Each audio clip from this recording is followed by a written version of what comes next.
Hello and welcome to what I plan and hope to be the first in a number of videos summarising the major game conferences of E3 2018. Yes, E3 has arrived once again, and in turn, so have all the publishers out of the shadows, looking to excite you into giving them your money. It is my intent with these videos to show you everything that went down at these conferences, including all the game trailers, demos and all of the other stuff, but in a bit more of a quick and timely fashion, in the case that you want to know everything that went down, but watching them in full isn't your cup of tea. Check out the description of this video to find the links to all of the trailers, gameplay demos and the like mentioned, so you can watch whatever takes your fancy.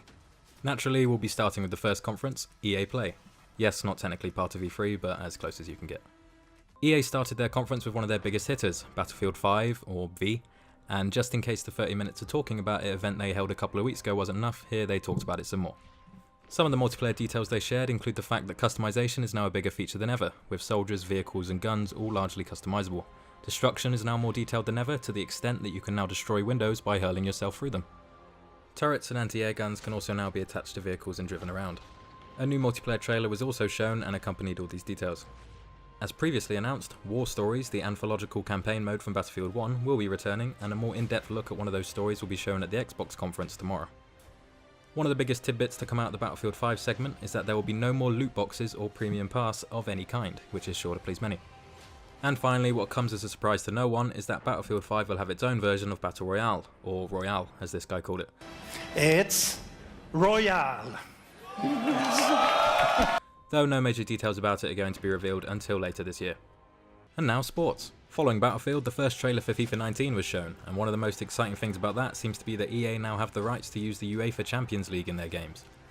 I say seems to be because I'm not much of a FIFA fan or expert, but I suppose that's good.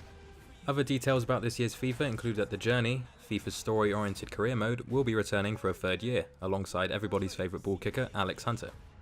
The man himself wasn't here to introduce it though, so I suppose EA's kept him locked in their dungeons for this year. The FIFA segment wrapped up with the announcement that a full game free trial of FIFA 18 is now available for a limited time.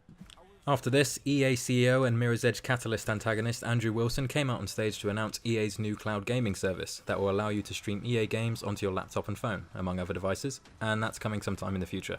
He also revealed Origin Access Premier, which is basically EA Access for PC, letting PC gamers subscribe to a library of EA games to stream on their PC for $15 a month.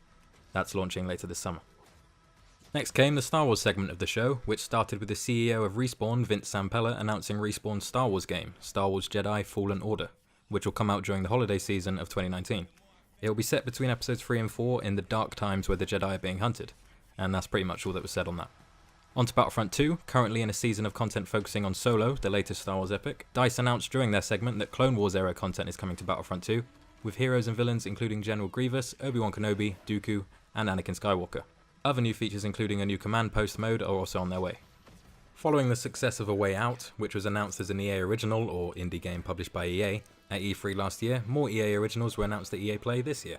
The first of which is Unravel 2, the sequel to last year's Unravel, developed by Swedish devs Coldwood Games. The big thing about the sequel is co-op. This time Yanni is joined by his friend, presumably named Blue Yanni, and the two yarn creatures work together to solve puzzles using their eternally connected thread.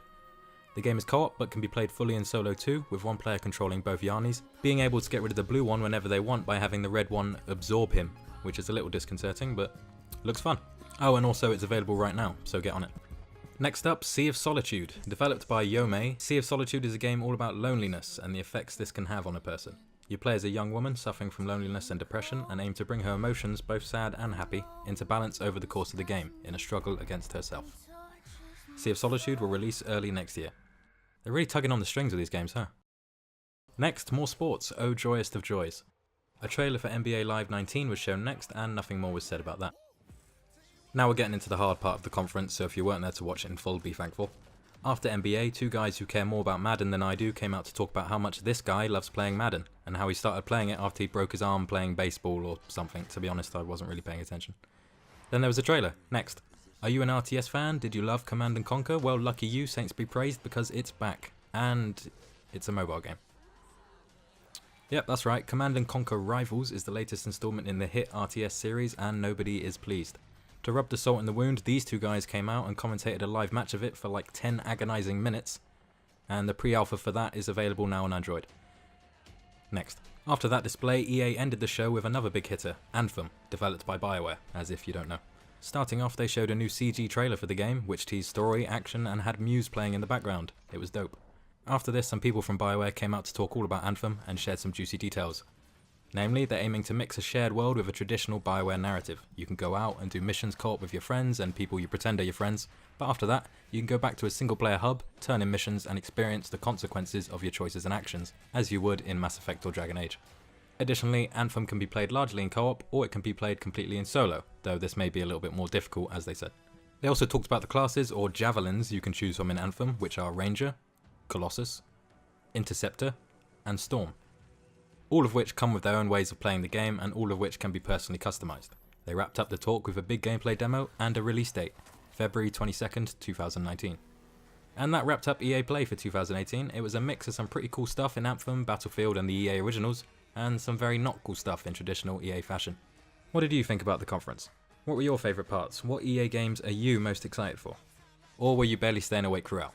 Feel free to let me know in the comments. Next up tomorrow is Microsoft and Bethesda. If you'd like to hear my recount of those conferences too, then you can subscribe and keep an eye out for those in the near future. Thanks for watching.